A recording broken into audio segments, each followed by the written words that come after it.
Assalamualaikum warahmatullahi wabarakatuh. Perkenalkan, saya Dandi Saputra dari jurusan Administrasi Negara. Selamat malam semuanya.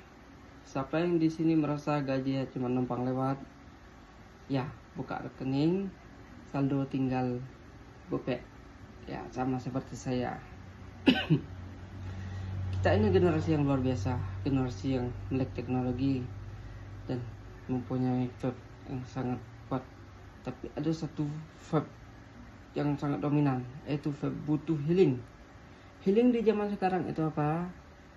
Bukan meditasi, bukan baca buku, tapi nongkrong di kafe yang estetik tapi bayarnya pakai pay later. Jalan-jalan keluar kota tapi uangnya pinjam dari teman. Intinya, healing kita seringkali adalah pengeluaran berkedok safe reward. Malam ini kita bicara jujur. Kita semua tahu bahwa healing itu penting, tapi pertanyaannya adalah healing atau hutang? Karena kalau safe reward kamu dibayar pakai pay later atau pinjaman online, itu bukan healing, itu namanya hutang berkedok pelarian.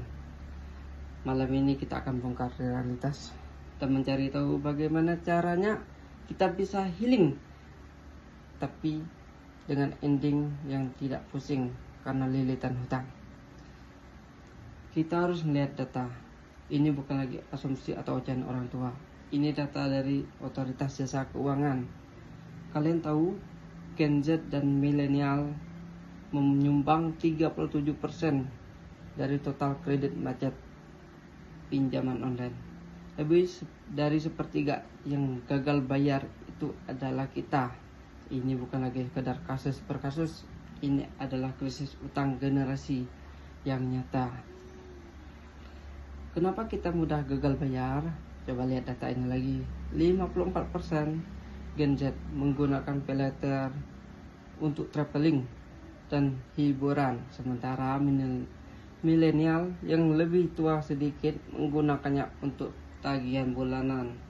Utang sudah bergeser fungsinya dari alat kebutuhan menjadi alat pemuas gaya hidup. Musuh terbesar kita adalah ketidakmampuan membedakan kebutuhan dan keinginan yang didorong oleh tren. Teman-teman, kebutuhan itu adalah aset yang mendukung masa depanmu, misalnya kursus skill baru, sedangkan keinginan adalah berkedok flexing, itu adalah liabilitas yang menguras uang. Misal ganti HP baru cuman karena ada seri terbarunya, padahal HP lama masih sangat layak pakai. Lalu bagaimana kalau krisis, di PHK atau sakit, ada kebutuhan mendesak? Sayangnya fondasi keuangan kita sangat rapuh. Lebih dari 56% anak muda tidak punya dana darurat yang memadai. Dana darurat itu bantalan pengaman kita. Kalau tidak ada punya bantalan pengaman, satu-satunya tempat kita lari dari krisis adalah, ya betul, utang berbunga tinggi. Gaya hidup poya-poya telah mengorbankan keamanan finansial kita. Kita memilih healing hari yang harganya puluhan ribu rupiah hari ini, tapi kita mengabaikan asuransi puluhan juta rupiah yang kita butuhkan di masa tua atau masa depan. Mari kita berhenti menukar keamanan dan kesenangan sesaat. Sekarang mari kita ubah permainan ini. Kita bisa healing, kita bisa kaya. Ini bukan teori ekonomi yang ribet. Cuma perlu 3 step yang bisa kita mulai dari sekarang. Yang pertama, atur uangmu. Gampang. Bagi 3 uangmu, yaitu investasi, kebutuhan, dan keinginan.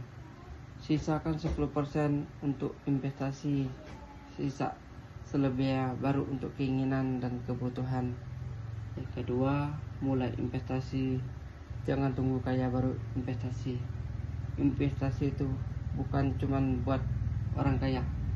Coba reksadana atau saham yang pakai modal uang jajan bisa dimulai dari 50.000. Musuh terbesar kita dalam investasi bukan pinjol tapi waktu. Semakin cepat kita mulai, semakin besar uangmu bekerja untukmu.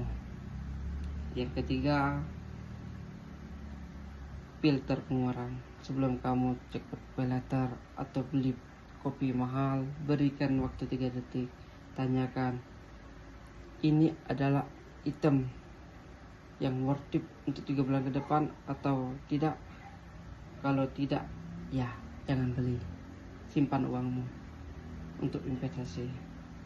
Teman-teman Gen Z, ini pilihan kita. Mau jadi generasi yang terus terjerat utang demi validasi sosial atau generasi yang cerdas secara finansial, yang bisa healing dan bisa happy tanpa mengorbankan masa depan. Mari kita fokus, jangan lagi berutang untuk konten. Yang jadikan uangmu sebagai alat, bukan tuan. Dan mari kita mulai investasi. Terima kasih. Selamat malam semuanya. Assalamualaikum warahmatullahi wabarakatuh.